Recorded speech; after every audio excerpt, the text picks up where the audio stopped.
I mean, today some people take as role models YouTubers or face TikTokers or this, but those are not people who Allah is pleased with. The Sahaba radiallahu anhum. The Sahaba radiallahu anhum, Allah has announced His pleasure for them in the Quran. So when you know that Allah subhanahu wa ta'ala is pleased with somebody, then you know they are the ones that we should imitate. They are the footsteps that we should walk in. They are the Siratul Mustaqim, they are the straight path, because their path is the one that has been verified in the Quran as being the correct path. Everybody else you don't know, because the fitna has not tested them. That's why Abdullah ibn Mas'ud radiallahu anhu used to say, follow those that have passed before you, because their case has been done. They're passed away, they're done. And he's a Sahabi, so he means a Sahaba. He says, but for those that are there, talking about the Tabi'un, they're still a great generation, but he even tells them, you don't know if the fitna has tested them. So today, we see some people that maybe they have clickbait and they can get attention, but for money or for their Patreon or for whatever else, they'll sell out the religion. And you see some people, mashallah, in the beginning they come and they bring like the Quran, the Sunnah, mashallah, and then you start seeing beards start trimming up and pants getting longer and weird things coming up, and so we need to always remember that when we talk about the ideal, when we talk about role models, when we talk about those that we look up to, we look at the Anbiya, we look at the Sahaba, we look at the Salihin from the Salaf of this Ummah. Those are the ones we look at. And from them, there is one that stuck out. When I just looked at the title, it stuck out in my mind. And that is Mus'ab ibn Umayr radiallahu anhu. Mus'ab radiallahu anhu was from the Quraysh and from Bani Abdul Dar, who was a very powerful and well-off segment of the Quraysh. And his parents were wealthy. So for us today, you have to think of it like in our terms, right? So today, for example, and I don't know about the UK so much, right? But in the US, a lot of young brothers, they're going to want to look at having nice kicks on, nice shoes, or nice clothes. They got a good jumper, whatever else you guys wear out here, getting a new cell phone, the latest and greatest, getting a nice whip, getting a nice car. Like, these are the things we think about, right? Mus'ab radiallahu anhu, before Islam, he had all of that. He was somebody that was well known in the kutub, in the books of Tariq. They write about him that he was from the best dressed youth of Mecca. So think, like today, if somebody wants to have a Beamer or this or that, he would have the equivalent of that in the best camels. Today, if somebody wants Gucci or Versace or whatever outfits, he would have the best of that in clothing. And the best atar, the smell that would be coming into Mecca, it would be that they would, before the caravan reached the market, they would have his special set out for him. Imagine, before the iPhone 14 is released, you get yours already. And he had that kind of clout. And he was living it up. Best threads, best smells, respected, young, handsome. And then the da'wah of Rasulullah sallallahu alayhi wasallam came. I don't want to just tell you a story. Like, these are real people. I want this to be related to you. I want you to think about your own situation, about your own life when you hear this. Because the Sahaba are not stories written by Marvel or DC Comics. This isn't, when you just make up an Iron Man and then you just write it any way you want. Spider-Man, any way you want. Those are fiction. That's not real. These are real people. So as a real person, he was living a very luxurious life. But when the da'wah towards Tawheed, towards the oneness of Allah, to worshipping none but Allah, away from shirk, away from idols, away from having people as intercessories between you and Allah.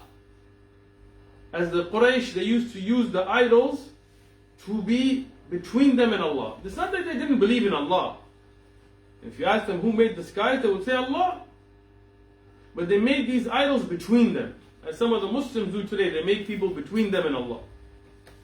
So, the da'wah to get away from all of that. When it began, Mus'ab ibn Umayr radiallahu anhu used to meet Rasulullah sallallahu alayhi wasallam in Mecca in the time when the da'wah was still secret. And he used to hear this da'wah. And he would hear these statements from the Prophet alayhi salatu wasalam. He would listen to the Quran.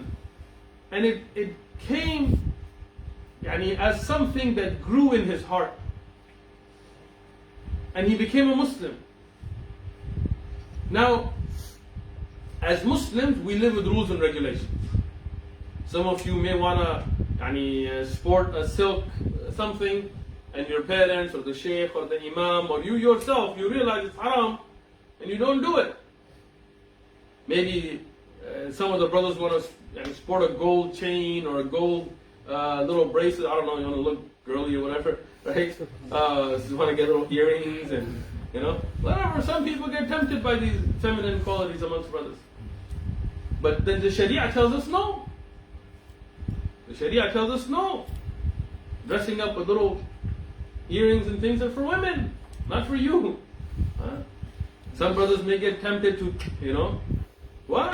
No, the Sharia gives us love. So now the Sharia is where you get tested. Maybe some of our sisters get tested. And instead of having the haya and the hijab and abaya and whatever from the niqab and khimar and whatever Allah has blessed our sisters with, that honor of being that precious, covered, protected jewel that our sisters are, sometimes you get tempted. You want to go out, throw that makeup on, attract some of that attention. And it's something strange, but this is something that our youth get tempted by. It's something strange. You see some of the sisters, Muslim sisters, unfortunately, dressed up, and they'll wear like more makeup than you could get on a model in a runway or a TV show. They'll spray paint it on, airbrushed on. And then they'll wear the brightest, tightest clothing. And then they'll wrap something on their head like a little cloth and they'll be like, I wear hijab. I'm not sure if you got that concept. But that's not, the hijab is something that protects, that shows that honor, that this is not somebody on display for you to gawk at. This beauty is protected for those that it's meant for, the family. So when you get tempted, you got to think back about Mus'ab radiallahu anhu. Now here, he had all these temptations. If he left Islam and continued with the regular society, like it's not like he has to go against the grain. He just lives his life. Just ignore the da'wah. Like even here when somebody tells you this is in the Quran, this is in Sahih Hadith, and you could just, whatever bro, I got things to do. You could do that. He could have done that. He would have continued his luxurious life. Wallahi, we wouldn't remember it. We wouldn't know his name if that was true. He would have been just one of those other people of Quraysh that would have been finished. Why do we remember him? Why are we speaking about him more than 14 and a half centuries later? Because of the choice he did make. He was as our youth should be. He said no. When it comes to Tawheed, when it comes to the Sharia, when it comes to the laws of Allah, nothing else matters. He stood firm. His family, they tied him up physically. They cut him off. No more fancy clothes, no more fancy smells, no more nice camel, no more nice anything. He gave it all up. They wouldn't even let him make the hijrah. He wanted to make hijrah to Medina, they wouldn't let him.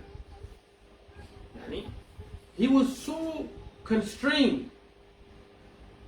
But Rasulullah sallallahu alaihi wasallam sent him before the full hijrah happened. Before the people all went, he sent him as an ambassador, the first ambassador of Islam, the da'i, the caller towards Allah, taking the message of Rasulullah sallallahu alaihi wasallam to Medina, which was called Yathrib at the time. We shouldn't call it Yathrib today. Rasulullah sallallahu alaihi wasallam forbid that. Sometimes in Nasheed you hear Yatrab, Yatrab. And Rasul forbidden you're calling it. At that time it was. Today it's called Al-Madinah. Madinatul Nabi alayhi salatu wasalam. So he went there and he started the da'wah. Sa'ad ibn Mu'adh, some of the people of Ansar, they started to listen to him. And he started to grow.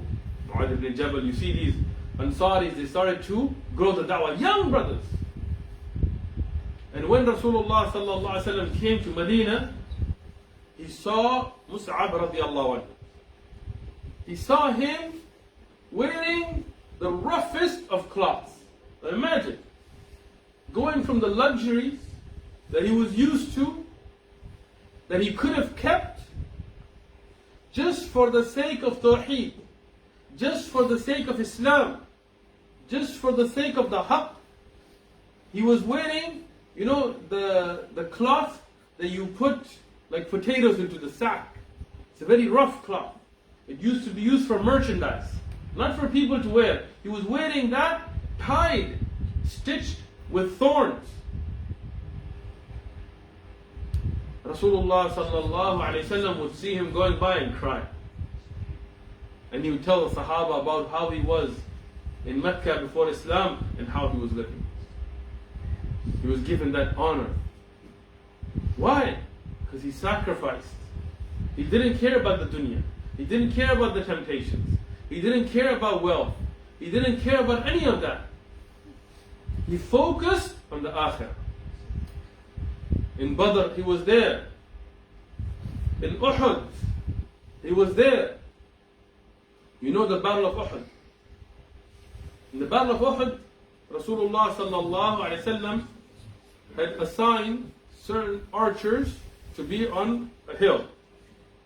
And he told them, no matter what, even if you see us where we are victorious, stay there. And if you see that we lose, and there are crows pecking at our dead bodies, stay there. Meaning this is your job. Because he knew that this was a strategic point. And these archers were there. And now, Allah subhanahu wa ta'ala granted victory in Uhud to the believers. The kuffar ran. And the Muslims were victorious. And now they saw all of the ghanaim, the booty, the spoils of war, which was being collected. And now that doesn't get distributed until after the battle anyway. But it was being collected. They saw people picking up these things. And they made a judgment. They said, you know what, the war's over. Khalas, we won. Let's go down. Except for a few. We said, no. Rasulullah sallallahu alaihi wasallam told us to stay here. They said, yes, he told us to stay here, but that was for the battle. Because now they saw the wealth. Those things that Mus'ab radiallahu had left, didn't care about. Like sometimes, when you know luxuries and wealth and all of that, and then you leave it for the sake of Allah, it doesn't tempt you as much. But if somebody hasn't had it, sometimes it's very tempting. So they saw this, they started to go down. Khalid ibn Walid, radiallahu anhu, later he becomes a Muslim, at the time he's not. He sees that opportunity. Excellent military general. Never lost a battle. Khalid ibn Walid, throughout his history, never lost a battle. He saw that opportunity, he took it. He went and attacked the Muslims from the back. Now this time, a big test comes. Rasulullah sallallahu alaihi wasallam, he's there in the battlefield. And not like today. Today, kings and presidents and prime ministers, they sit in their bunkers, in their towers, in their protected place, and they send the regular people go fight. And they sit there with, all the protection and AC and eating caviar or whatever, watching like a football game, You don't see Putin walking around Ukraine. Right? You don't see Biden out there. Or I don't know who Boris is gone. I don't know who your prime minister even is. Right? Whoever it is, you won't see him out there in Ukraine hanging out. They'll send others to fight. But Rasulullah SAW used to be there himself, armored up. So the helmet of Rasulullah SAW, it dug into his cheek, his blessed cheek. Here he was injured, bleeding. So a rumor began that the Rasul ﷺ has died. So here, people, they get a they got attacked from the back. The Sahaba, they got attacked from the back. So they thought it was a victory, they thought it was over. Now, Khalid Walid and a battalion from the Quraysh, they attack them from the back. So that's the first stress. I mean, this is not stress like we talk about stress about, oh, should I wake up for Fajr or not? I mean, today, you talk about working out and being strong and I can beat you and I can do this, but you can't beat the sheets at Fajr. You can't get out of bed. This is the kind of thing. This Sahaba, they were dealing with real stress. Life and death stress. So now you have the army coming from the back. The archers, the few that stayed, they were overrun. And the rest, they were down already. And then you have the stress of the army from the front. The Quraysh, they were more in number. Allah had given victory to the few because they had obeyed. One order of Rasulullah sallallahu alaihi wasallam that was disobeyed brought a victory into a loss. One order. Today we do all kinds of haram. Sell alcohol, deal with riba, no hijab, no salah, all kinds of haram. Muslims. Na'udhu billah. And then we're like, where is the victory of Allah? Why is Palestine not free? Why are the brothers going through this? Look at us. We have to change ourselves. Here, the stress is now amplified by the rumor that Rasulullah sallallahu alaihi wasallam has passed away. Because the Sahaba, they loved the Rasul alayhi salatu wasallam. He was closer to them than their own parents. So when they heard that the Prophet ﷺ has died, they lost their nerve. And now you see people scattered. Enemy from the back, enemy from the front, people getting killed here. Hamza radiallahu anhu, great Sahaba, falling, thinking Rasul ﷺ has died, they thought it's over. Mus'ab ibn Umayr radiallahu anhu, the great Sahabi, the ideal Muslim youth. Rajul, min rijal, and a man. He stood firm. He told the people, what if Rasulullah ﷺ is dead? So what? He is a Nabi. And the Anbiya before him died, and he will die. Does that mean we leave Islam? Does that mean we turn away? Never. Wallahi, never. He said, I smell paradise from the battlefield. And he was holding the banner of Islam. My brothers and sisters in Islam, this is something you should think about. He was holding the banner of Islam. Today that banner is in your hands. How will you hold it? Will you sell out? Will you be ashamed? Will you try to hide? Will you try to give up? Or will you hold it firm? The banner of Tawheed. The banner of La ilaha illallah. Mus'ab radiallahu anhu, he was holding that banner. And the Quraysh, they saw it. And they wanted the victory. Kuffar, they always want to put down the banner of Islam. That's just the way it is. So when they saw that banner, they said, we have to cut that hand.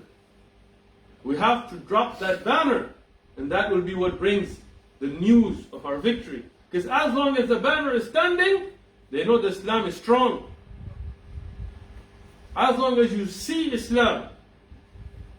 Today, alhamdulillah, in the United Kingdom, Allah has blessed you with a beautiful environment. Where when I drive around, when I go around, I see Islam.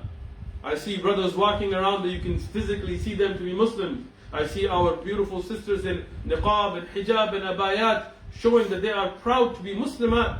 They're honorable women. And you know, the ghalid, the filthy of society will hate this. They don't want to see you in niqab. They want to ban it. Maybe not here yet. They want to poke fun at it. What do they call it? Letterboxes? Where is he at today? Looking for his letterbox to get his check? You see, they see the hijab and abayat, they want to get rid of it. They see the Muslims in masajid, they want to finish it. But this is the nusrah from Allah that will be with you as long as you are firm on the religion. Mus'ab radiallahu, he was holding that flag firm. When the Quraysh, they saw this, they attacked his arm, they cut off his arm. Imagine you. I'm not talking about Marvel, or it's not a movie, Spielberg or something. No, imagine you, your arm gets chopped off, blood squirting. This is not something like, where you just get cut a little bit, or no. Your arm's cut off. Khalas, you'd be like, okay, I did my job. Like today, if somebody makes fun of you on the street, calls you a racist name, you start to go home and cry. Change myself up.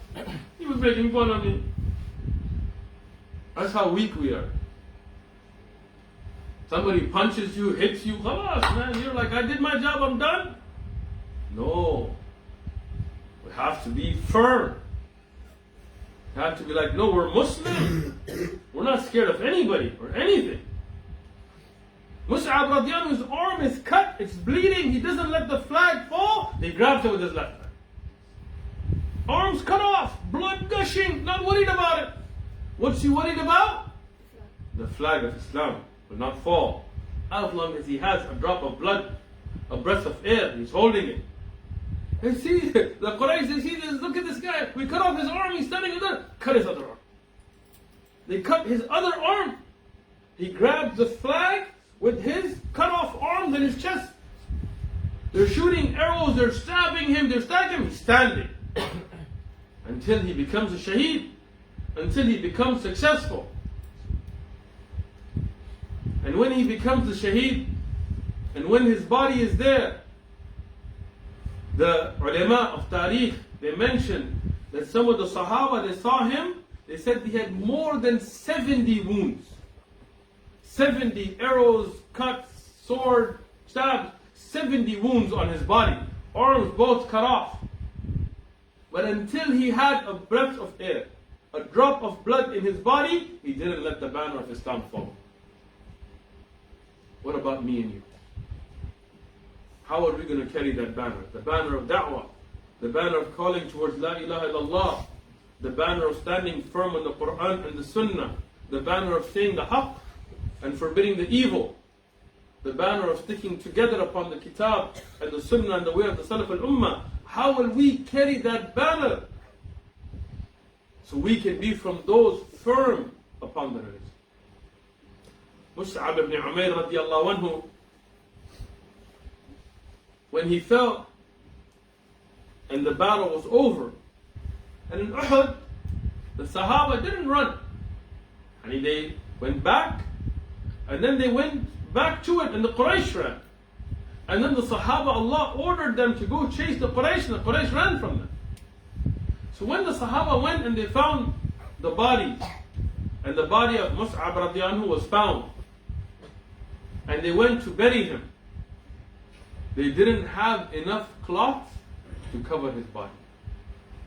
Imagine, subhanallah, somebody who started out with that luxury, where they would have the best of clothing and so many clothing, the best of silk, the best of garments, the best of smells, and he ends at a point that he doesn't even have enough cloth to cover his body as a kafan. Today we think things so lightly. Many of the Sahaba, they didn't even have enough cloth to cover their awrah in salah. In the fiqh books we study the mas'ala of what if somebody doesn't have enough cloth to cover their awrah. And we see aqwal and af'al of the Sahaba when they used to be in that state, not because they didn't work, because they sacrificed so much for the religion. Today we have, how many of us don't have 10, 20 at least pairs of clothing? How many of us only have one pair of clothing? I doubt anybody. How many shoes, how many socks, how many t-shirts, how many hats? Myself, first and foremost. We don't realize the sacrifices have been made. So we need to implement these stories into our life. We will not be able to sacrifice like the Sahaba, because the Sahaba were at a time that they had nobody to give them nusrah. They had no masajid. In the early times in Mecca, there was no masjid. Masjid al-Haram was under the control of the Quraysh. Bayt al-Arqam was the only place they could gather. Today we have masajid, we have Islamic organizations, we have all kinds of things. So what's our excuse?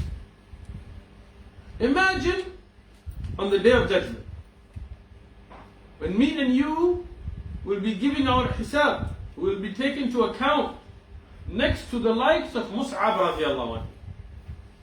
Rasulullah sallallahu alaihi wasallam told us that the shaheed will be raised on the Day of Judgment with their blood flowing, their cuts in the clothes, with the blood on them. They'll be raised like that. Whichever hal, whichever condition you die in, is the condition you're raised in. How can a Muslim go to a pub? What if you die drinking? Imagine you're raised on the Day of Judgment drunk. How can a Muslim smoke? Imagine you die in that state. You get a heart attack, something happens. You're raised on the Day of Judgment, lit up cigarette in your hand. Vaping. Gambling. Backbiting. SubhanAllah. Imagine that day when you're standing next to Mus'ab radiallahu anhu and Allah asks Mus'ab, what happened to you? And he will say, Ya Allah, for your religion. These arms were cut. This body was injured more than 70 times, but I did not let that banner fall. And then me and you are asked, what happened to the banner that you were carrying? What happened to your salah? What happened to your da'wah? What happened to Amr bil Maruf? Inviting towards good? What happened to Nahr al-Munkar? Forbidding the evil? No, for political reasons we had to lock arms with the LGBT because we didn't want to be extreme. We didn't want anybody to say we were fundamentalists. La wallah. You have to stand firm. Haram is haram, halal is halal. Whatever is in the Quran, whatever is in the Sunnah, whatever is established from the Salaf al-Ummah, we stand on it. We don't compromise. We don't apologize. We're not apologists. We're du'at. We call towards it. We don't say, oh, well, it used to be like that at one time, but not. No. If it's in the Quran, if it's in the Sunnah, if this is established, until the Day of Judgment, that's our Sharia. That's our laws, that's our way, that's the way we live. We will never apologize or compromise on that. That is the ideal Muslim. That is the Muslim that is a role model for the Muslim youth. Mus'ab ibn Umayr radiallahu anhu, and the Sahaba who followed that methodology, and the Salaf al-Salihin, those Tabi'un and Taba Tabi'un, the great A'imma and Ulama that came after them. May Allah subhanahu wa ta'ala make us that we follow them in our actions and not just in our statements. Jazakumullahu khairan. We'll open up to any questions you may have. From the youth, come on man, turn that. No questions at all? You know the whole religion really well and everything, mashallah man. You guys have some great classes here. Yeah. Any questions? What was his age when he accepted Islam? Mus'ab ibn Umayr was, they said, min al-shabab, yani from the youth. We actually don't know his birth date. So we don't know his exact age. The thing with the Arab is you have to understand the Arab had no calendars. So like, not like they didn't have they didn't have a calendar at all. Right? So they weren't really concerned about ages. Most of the ulama and most of the Sahaba, we know their death dates. Like if you look at Islamic books, usually after the author will say their death date, not their birthday. Right? Like here, mostly we know how old, for example, you are because you got a passport, you got a birth certificate. If you're from Somalia, you were born on the 1st of January. For some reason, everybody was born on the 1st of January. Right? So why? Because a lot of the brothers, they came from Somalia and stuff, they didn't just record their date. So when they came to the US or came to the UK, they said, what's your birth date? Everybody took the 1st of January. I don't know what happened 9 months before that, but everybody was born. Right? So the Sahaba, many of them, we don't know when they were born. We have ideas. Some of them we know because of some major historic events at the time. Like Am al-Fil was a major event, so we know Rasulullah was born during Am al-Fil, so we know his age. But other Sahaba, we're not sure. We do know that he was in his teens. Yani he was at a time that he was young. Right? We don't know his exact age. Wallahu a'lam. I have seen some people speculate, but without evidence, we don't speculate. Questions? Faddalu, young man. If If you are Christian, Jewish, Hindu, atheist, whatever you may be, if you don't believe in Allah and you don't accept the Risala, the messengerhood of Rasulullah sallallahu alaihi wasallam, then the nar is for them. That's why it's very important for you to talk to your Christian, Jewish, atheist, Buddhist, Hindu, Sikh neighbors and tell them about Tawheed. Tell them about the worshipping of Allah, right? Because you don't want anybody to go to the hellfire, right? Imagine if you're walking and you see a little puppy, a little dog, and it's on fire. Wouldn't you care about it? Right? You would, good, right? You would try to put it out, you would try to call somebody, you would do. Because you don't want the poor little doggy to be harmed. But imagine people that are going to be in the hellfire. You can't just ignore that.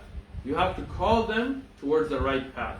Rasulullah sallallahu alaihi wasallam told us that there is no Jew or Christian that hears about me and doesn't accept what I have been sent with, except that his place will be the hellfire. So it's very important for us to be good neighbors and good co-workers and good schoolmates and tell our schoolmates and neighbors about Islam. So Allah guides them so they can be here in the masjid with you and not go to the hellfire and instead go to Al-Jannah. May Allah make us all from the people of Jannah. Questions? Fadal. Does everybody in every religion have a banner? Have a what? Like the thing that Prophet Musa holded when he was wounded.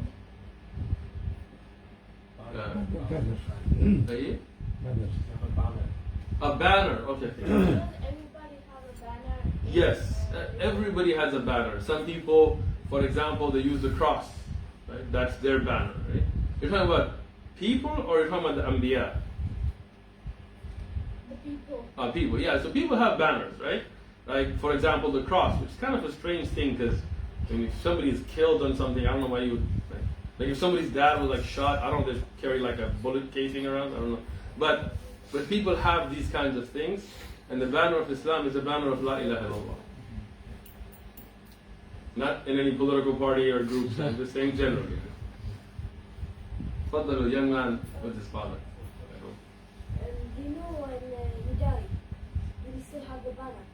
He had the banner, and it fell with him. And then other Muslims had picked it up and they became shuhada as well. But he had the banner, yes. Okay. The archers that stayed up, we know they all became shuhada. The ones that came down, wallahu a'lam, because we don't actually know the names of many of them. Any other questions? What age you classify the shab? That's a good question. In Arabic, we have fatah, we have tifl, we have shab, we have many different words, and they give you ranges of what can be considered ghulam and so on and so on. There is no shari'i evidence on these, meaning we cannot say like in the Quran or Sahih Hadith that shab is from 12, 16 kind of a thing, but usually the young men before the age when they are married and children and things will be called shabab. Once they start getting white in their beard, then they are no longer considered shabab. This is a general rule for them. So I'm out. Anybody else? Any questions? Fadal. What is the ruling about the apostate in Islam? Like I heard a hadith about The what? apostate. Like if Apostate.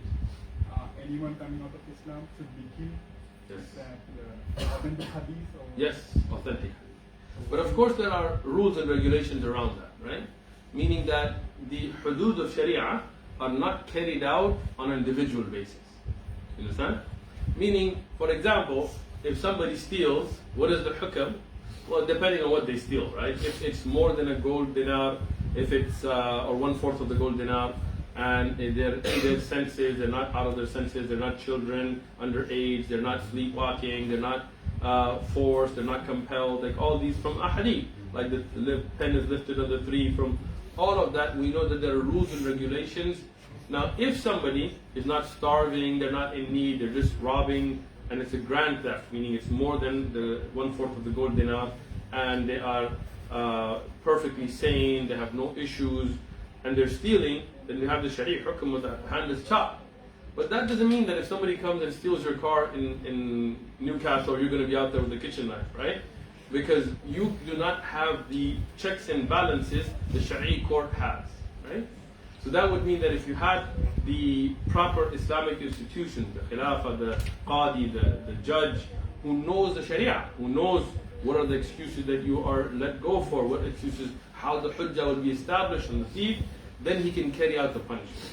The same thing with irtad. The one who becomes murtad, if it's somebody like in the UK, then there is nothing that's carried out on them. As we see some of the Sahaba like Ayyash radiallahu anhu, he left Islam, but he was in Mecca. And Umar radiallahu wrote him letters until he came back to Islam, right? So it's not like, okay, now you have to go and get him. But if you have the Sharia courts, if you have all that system in place, and somebody becomes murtad, and the Khilafah or the Islamic court system looks at the situation, gives him the time to make tawbah, and he continues, then there is a hadd of death.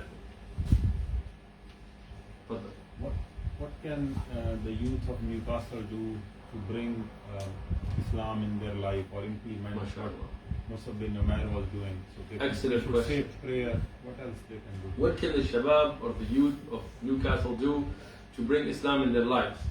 First and foremost, they need to bring the salah, as you mentioned, because the salah is the greatest of the physical ibadat. Assuming, because the youth I see here, I'm going to make the assumption that they're already on the right aqidah, because mashallah you have a good masjid and good durus and so on. So if their aqidah is good and they're establishing their salah and they are fasting in Ramadan, those are things that should be taken for everybody as a given. They need to get involved in da'wah. I mean, in Newcastle you have so many kuffar that don't know what the purpose of their life is. They don't know where they came from. They think they came from apes and fish and things, you know. They don't know where they're going. They don't know why they're on earth. I mean, how essential is that? So with the best akhlaq, with the best manners, and the best hikmah, with wisdom, they need to start giving da'wah. They need to start calling towards tawheed. That is what's important here. Don't worry about other countries and what's going on in this kingdom and what's going on in this country. Focus on what's going on in front of you and what you can do. Don't sit around just watching TV, upset and things. No, do something. Be active in the da'wah. If you don't have a da'wah program going on, speak to your a'imma here, speak to the imams of the masajid and tell them, we want to start a da'wah program. We want to start a youth program. Go talk to some of the other youth that are away from the religion. You see Muslim youth dealing drugs and stabbings and things like this. How could we be an example to lead if we're the ones involved in this? So if you know a Muslim youth that's going off track, go talk to him. Tell him, lad, come here. That's how you guys talk there. Tell him, let me talk to you. I mean, we would say, let me holler at you. And then you talk to them about Quran, about if you see some of the youth doing bid'ah, tell them this is bid'ah. So they need to be involved. They need to take that responsibility for the religion to be theirs. Not, okay, the imam is doing it. Not the old folks are doing it. No, us. We have to lead. The older folks, khalas, they did their job. They built masajid. They did an amazing job in the UK. Alhamdulillah, now they're tired. You need to take that banner from them and hold it. And at minimum, look, sometimes people are like, okay, we don't have a da'wah table, we don't have this ability, we don't have that. But that's not an excuse. Like, for example, we have da'wah videos. How many of you seen me on TikTok? Nobody? Right? Okay, there you go. You know, I don't have a TikTok channel. I don't even have TikTok. Right? But some youth somewhere, they saw our videos, they made clips, they put them on TikToks.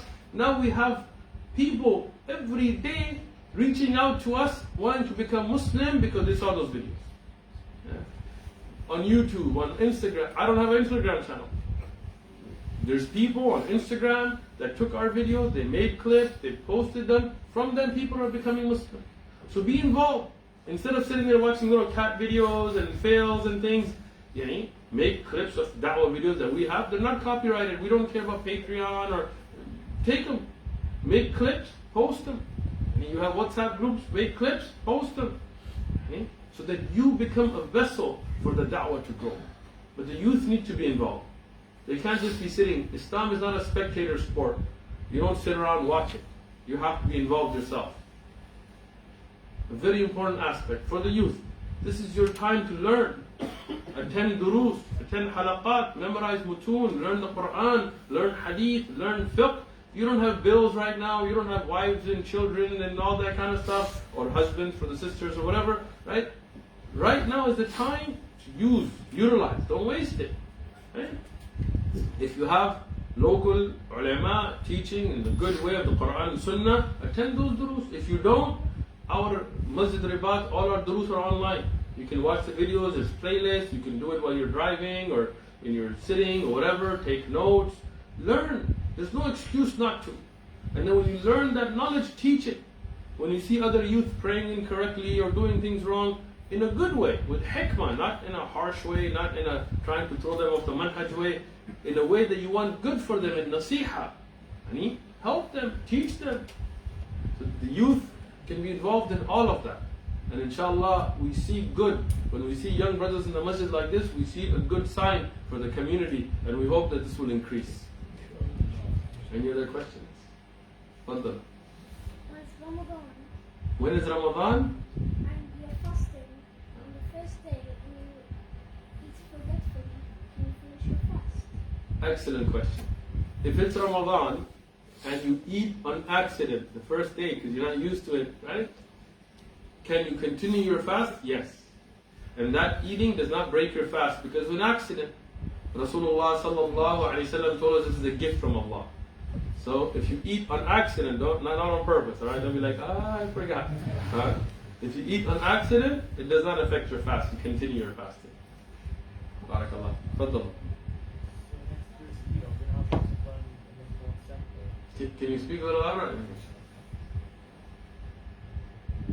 Speak up a little bit. Next year in Eid, are we going to Sports Center to do praying? Well, I have no idea. Next year Eid, we're going to pray at San Diego State University, and you're welcome to join us, inshallah. We have a field out there. Marhaban bikum. Regarding your here, you can ask the local imam, mashallah, I think your imam is here, and he can give you details, inshallah. I think we'll take the last one from the young man, or we'll take the last two from the two young men. Okay, three. Khalas. Go ahead. In the Is middle. it right to celebrate birthdays? Oh, that's a great question. Man, mashallah, look at the young people here, smart. Is it correct to celebrate birthdays? No. Birthdays are not acceptable in Islam. The concept of birthdays is not an Islamic birth concept. Some people may try to muddy the waters and be like, oh, it's just like throwing a party, but it's not. Because where did celebrating birthdays come from? It came from a pagan Greek worship. It was a pagan worship of the moon god. And you can research this. And that's why, what do people, the kuffar, what do they do on birthdays? They do what? They light what? Candles on cakes, right? And this was the way they used to worship the moon god. They used to make a moon. And they used to light candles to show the light. And what do you do with the candles then? Not you. What do they do? They make a wish. And they blow them out. And they used to, the pagan Greeks, the idol worshipping mushrikeen, they used to make dua. They used to supplicate to the moon god and blow out the candles. And that's why these shirk traditions are there today. So this is a festival of mushrikeen that we cannot celebrate. This is not permissible. None of the scholars, Abu Hanifa, Shafi'i, Malik, Ahmad, those great A'imma and Madhaib allowed this. Some of our imams today, the weakness of iman. They want to be accepted. So they're like, oh, it's okay. It's a little cake, come on, a little gift, a little shirk, well, who cares? No, we care. No. Birthdays are not acceptable. You want to throw a party anytime? Go ahead. You want to invite your friends? Go ahead. You want to have cake anytime? Go ahead. But to use their birth date for that celebration is imitation of a kafir, mushrik festival. It is not acceptable in Islam. And this was something forbidden by Christians and Jews originally until they sold out. But as Muslims, we cannot sell that out. By the way, you know which religion supports this as their number one celebration? Jews. Christians and Jews originally, and in their scripture, they forbid birthdays. In the Bible, for example, there's no birthday except the mention of a condemnation about the pharaohs and use of it. Right? You know which religion supports birthdays? Satanism. That's their number one celebration. The Satanists, their number in the Satanic Bible, they have the number one celebration is the birthday because it's self-centered. Satan is all about worshiping your desires. So, if you want to follow the way of Satan, then go ahead. If you want to follow the way of Sharia, no birthdays. Alright, young brother over there. You in the bright shirt. When you fast, do you have to do fast every single day? Or what happens if you miss a fast one time? Great question. Do you have to fast every day?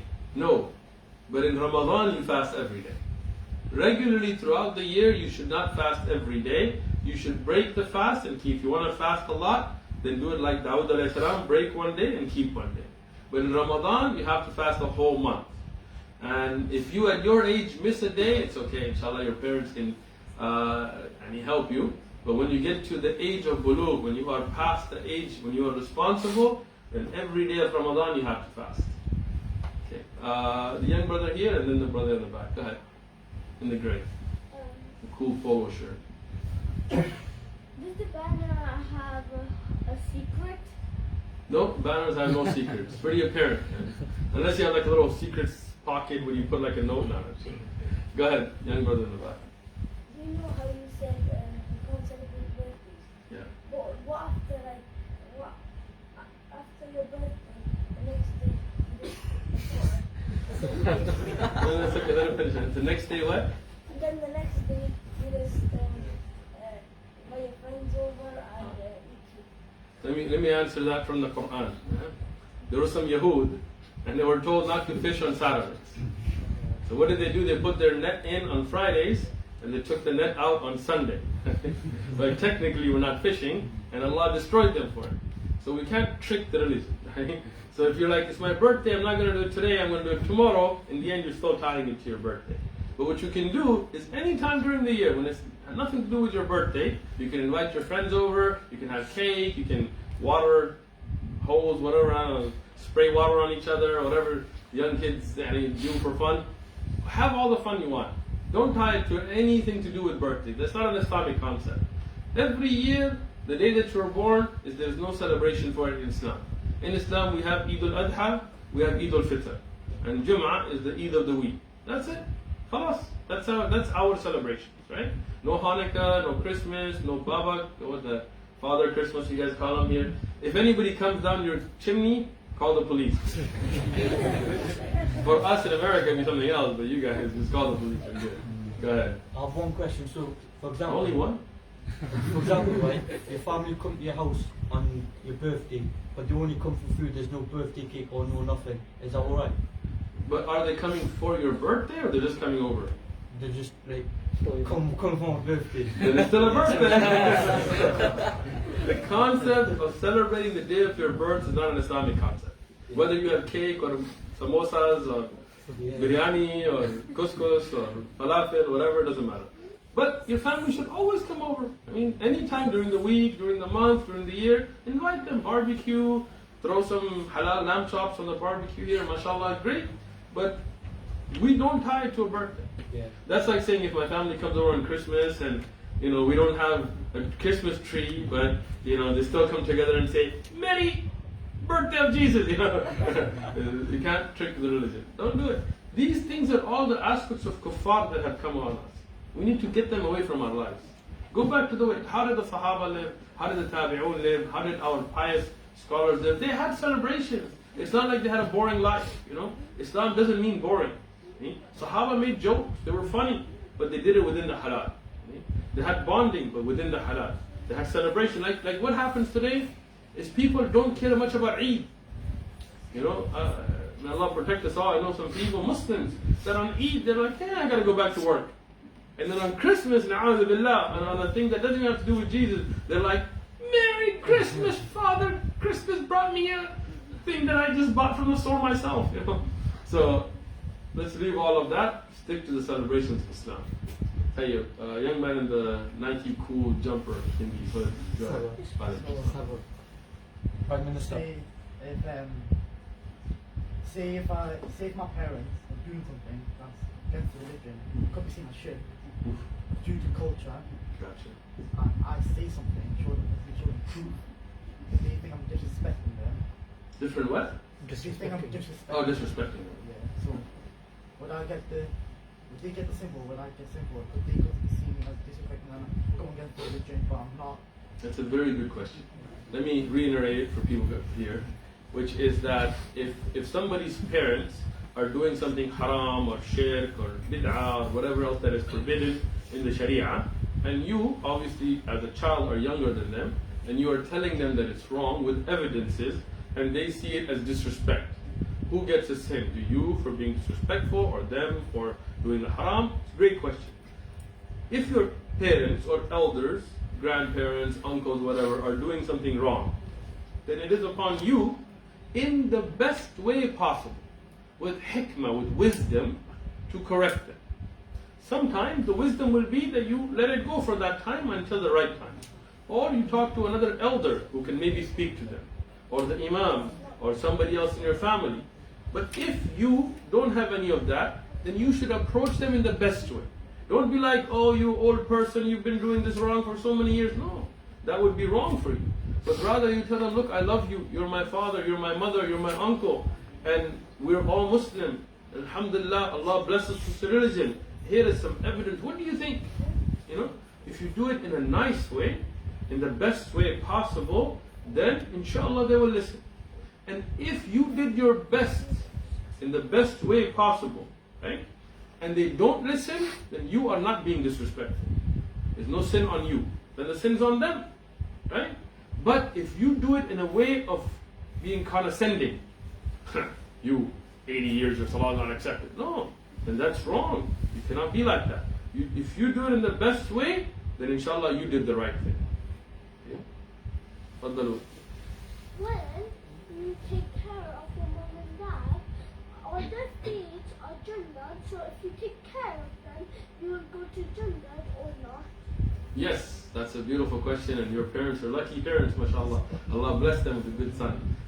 When you take care of your parents and you are upon tawheed, then inshallah from that good deed, Allah will enter you into Jannah, and that's why when your parents get older, you should definitely take care of them. Brother next to you, go ahead. How much times do we need to read the Quran to memorize it? Oh, that's a good question. How many times do you need to read the Quran to memorize it? If you're a genius like some people, then one time. But for others, it might take a few more. It just depends on how well you memorize. But inshallah, you make your intention to memorize, and you read, and you come to the halaqah, and you do what you can. And even if you're not able to, Allah will give you the reward for it. So do your best, inshallah.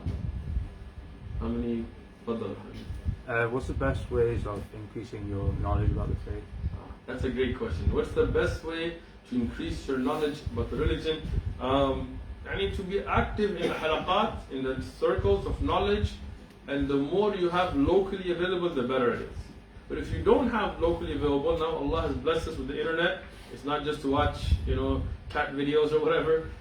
If you use the internet to listen to lectures like Sheikh ibn Baz, Sheikh ibn Uthman, many of their durus are online. And even if we didn't get to benefit from them so much when they were alive, we can still benefit from those. Buy books, read those books from the scholars. If you have, again, access to ulama locally, that's the best. If you are unable then to travel and go to the ulama and benefit from them, it's wonderful. Okay? If you don't have any of that, you can't travel, you're working, school, family, whatever, then use the online resources you have, and you can, like for example, we have durus, it's free. You have the playlists on the YouTube channel. We post the Zoom link. You can join live. You can ask questions on Zoom and so on. And I'm sure you have ulama and durus here, so you benefit from them. The most important thing is don't waste time. Be active. Think about it. Whatever you worry about and you strive towards, you achieve. So if you want to seek knowledge, age, location, none of that will get on the way.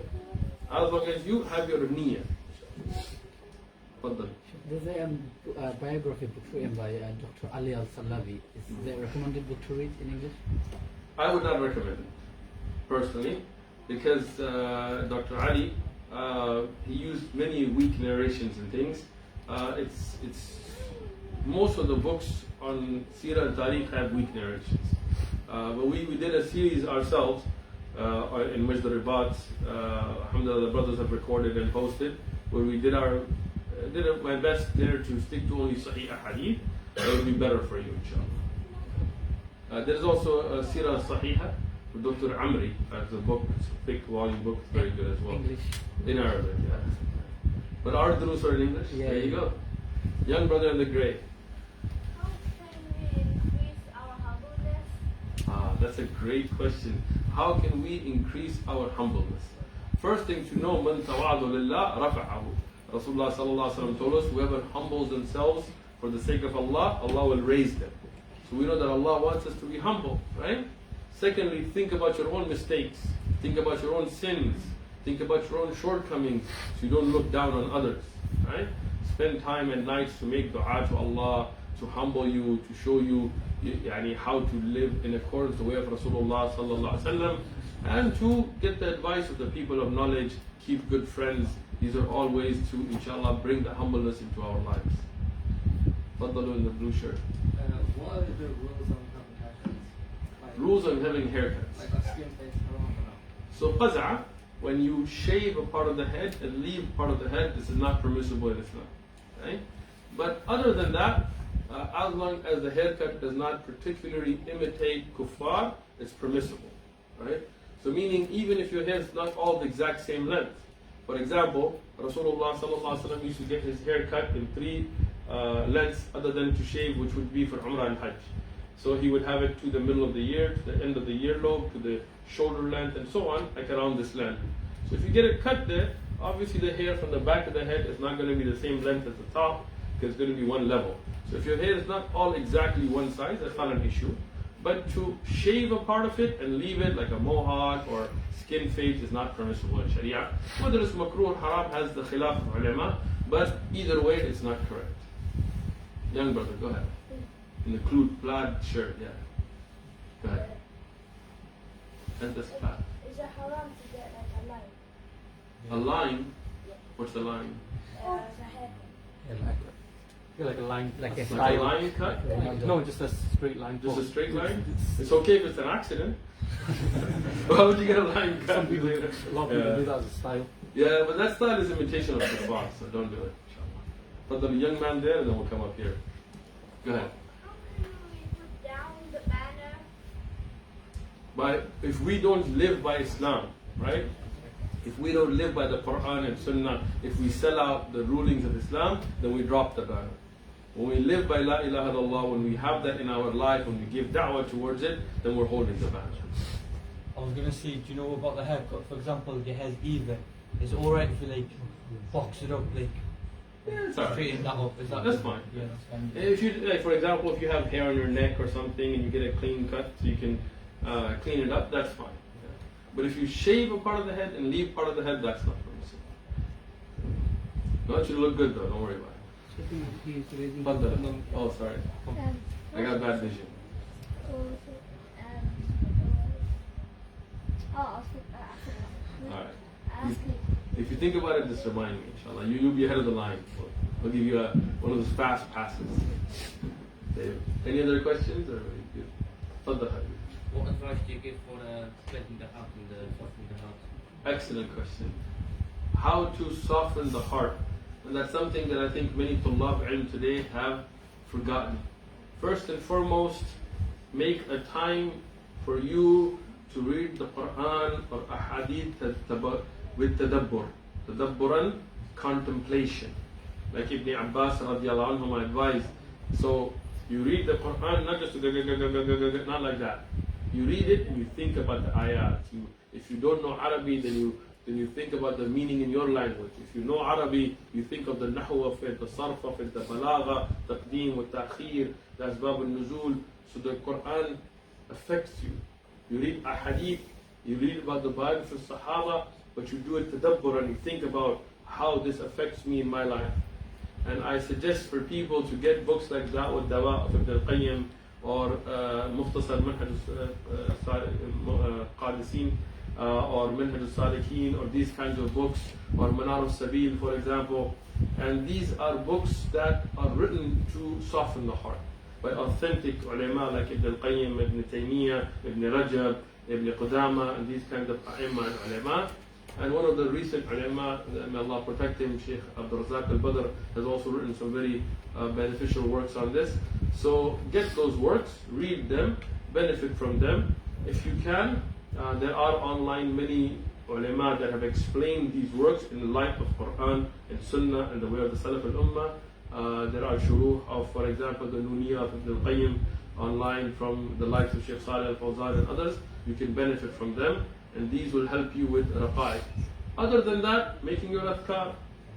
And many of our brothers are really weak on their dhikr, which is from the sunnah to make proper adhkar after salah, before sleeping, when waking up, before going to the bathroom, the daily other adhkar that Rasul ﷺ has shown us in Sahih Ahadith, to make those adhkar.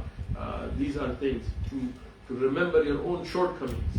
We talk about the Salaf al-Ummah, we forget to follow them sometimes in their akhlaq. Umar radiallahu once got up to the member, and just the khutbah was just that he mentioned about something that was to humble himself, about his past, and he got down. Sahaba said, what was the point of that? He says, so that shaitan doesn't bring the kibr into my heart.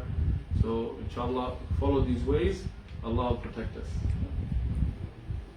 How many should we take? We'll take last one. Yes. Do you know if you're about to become Muslim, and then you pass away, would you still be counted? Good question. If you're about to become Muslim and you die, you still count as a Muslim. If you accepted the Islamic belief, then you're good, right? But if you were kind of on the borderline, you didn't really, then no, right? But if somebody before their death accepted that there's only one Allah, nobody else should be worshipped, accepted the Prophet ﷺ as the last messenger, then they're good. You want to take the two young brothers before we go? The brother in the black? So, say you're getting older now. So say you're Getting older? Me? Go ahead. Say, obviously when you get, nowadays, there's a lot of, talking to girls and that. So say if you want to get married to someone, but right now, it's not the right time. For the legal reasons or Ego? say you're not old enough for family, Old? culture. Not valid? Or? But right now, it's just not the right time. Right. Should you wait, or should you not wait because that could potentially change something for It's a very good question. It's a very deep question. I'll get to you inshallah. You can keep your head down. It's okay. If you want to get married as a young man who's getting older, but there are some situations that you cannot, right? Should you still go ahead and get married, or should you wait? That's your question, right? Rasulullah sallallahu alaihi wasallam gave us the advice for the young men who can to get married, right? Don't worry about society. I mean, as long as if you're baligh, and if you're 5 years old, don't get married. Right? Inshallah, you're ahead of the game there. But if you're a brother who is of age that you can physically, and you are mature enough that you can handle a family. Because some brothers may be old enough, but mentally they're still out there playing games or whatever, so they're not really ready for it, right? So if you are, then don't worry about finances and things so much. Allah will bring the rizq. Okay? I'm not saying that you go and become homeless together, right? But if you have that ability, then you should get married, even if you get the nikah done and maybe she's not living with you yet. Okay? But your nikah is done, you're technically married, right? But you should, because you don't want to open up the doors. Sometimes parents, they're wait till you're 38 or 40 or something, by that time, when am I going to have kids? How am I going to, you're going to play with your kids, you're you throw the ball, arthritis.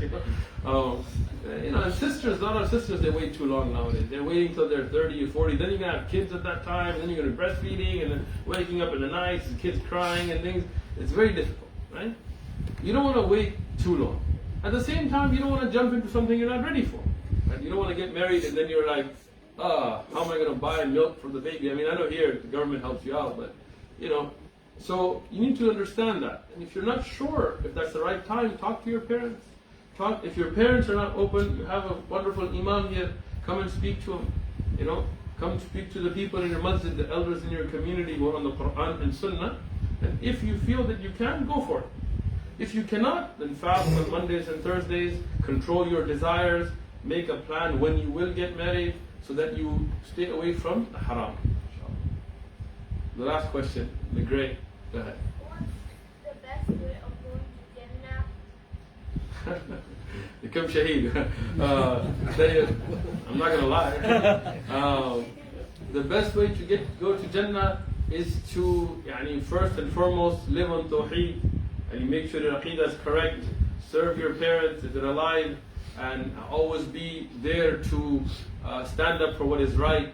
And then, sometimes, you could die from a way like let's say stomach diseases, or somebody drowns, or protecting your wealth, and all those are shuhada, and those are the people that will be from the people of Jannah. But in the end, the basic thing is live by the right belief.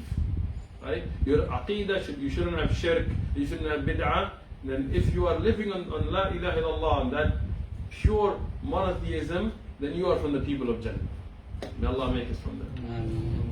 Okay, inshallah we'll come to the end of question and answer here. So before we call it end, some of the brothers asked the questions. One of the brothers asked about the Eid. Will we have the rights again back? Inshallah, next year we will definitely have it, inshallah. So it'll make the day very enjoyable day, inshallah. And many brothers ask about the Dawah, and you can see the brothers from different cities, like local cities as well.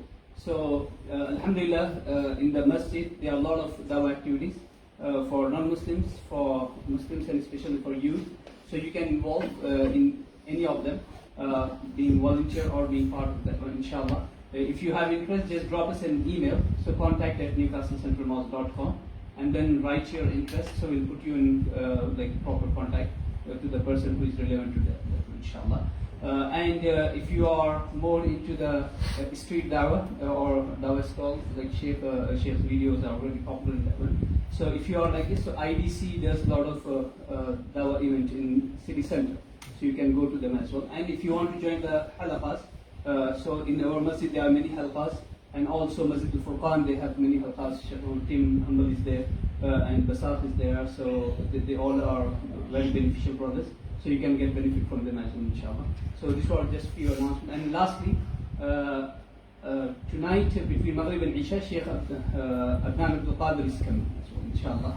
So another beneficial talk, very good time, inshallah. So I recommend all of you brothers and sisters and children to be there as well, inshallah, between Maghrib and Isha today. And Jazakumullah khairan to all of you for taking your time out, especially during the day. I know many brothers has to make a lot of arrangements from the work to be here. I pray to Allah subhanahu wa ta'ala that Allah subhanahu wa ta'ala would make our sitting as He gathers here. Allah gather us in Jannatul Firdaus al-A'la. Allah accept for all of us. And lastly, not least, our Shaykh, mashallah, la quwwata illa billah, constantly traveling around UK benefiting the people. So may Allah subhanahu wa ta'ala give you best reward, Shaykh, for coming to Newcastle and benefiting us. And inshallah, this is the start of your journey to Newcastle, inshallah. Inshallah. I feel at home here. Very good brothers, good faces, a lot of youth, beautiful imam, beautiful masjid. Hope to see you guys more and more, inshallah. So thank you very much. Inshallah, see you in Salatul Maghrib again, inshallah. And there is a pizzas and food and refreshment is there, so make sure you finish it before you go. Subhanallah.